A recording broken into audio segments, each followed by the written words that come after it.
বাইসতে বলছি যে সেদিনকে ওই লোক তোর ওইরকম বহা বকলো, আবার আমার কাছে ফোন দিছিল, ফোন দিয়ে তোর সেই বহা বকলো। তুই কি ওর মিয়ার সাথে পিটিশ করতে গেছিস? না না, এত বড় সাহস আমার ভাই, কল দাও তো দেই। না না, আমার তো মনে হয় ওর মিয়ার সাথে তোর কোনো রিলেশন না না, ওসব কিছু না। তাহলে বয় কে আমার কাছে একটু আগে ফোন দিয়ে তোর বহাবাজি করতেছে। প্রমাণ দাও, প্রমাণ দাও। হ্যাঁ আচ্ছা, দেখি। দাঁড়ায় ফোন দিচ্ছি।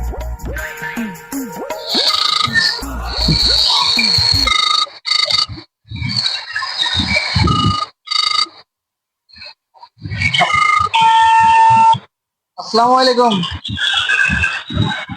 ওয়ালাইকুম আসসালাম। কেমন আছেন? হ্যাঁ ভালো আছি, তুমি কেমন আছো? এই তো ভালো। হ্যাঁ ভালো আছো না? হ্যাঁ ভালো। আচ্ছা, তুমি কার সঙ্গে আছো? আমি ওই যে আমার ভাইটা নিতুল, সেই নিতুলের সাথে আছি। ওই মাদার চোরের সঙ্গে। মাদার চোরটা এতই হারাম দাদা, ওই শুয়োরের বাচ্চা, ওদের লটির বাচ্চা, ওই সাহায্যের বেটা মারি দিয়েছে, এতই মারি দিয়েছে।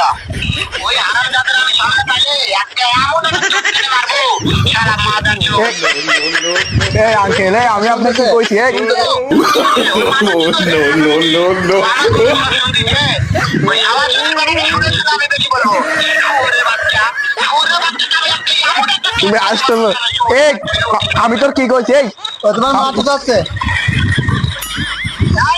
হ্যাঁ তোর তোর জবই করবো, তুই বাড়ি আসিস আমারে, তোর বিয়ের গাড়ি তো আমি জবই করবো। শালা শালা তুই আমার বাড়ি আসিস।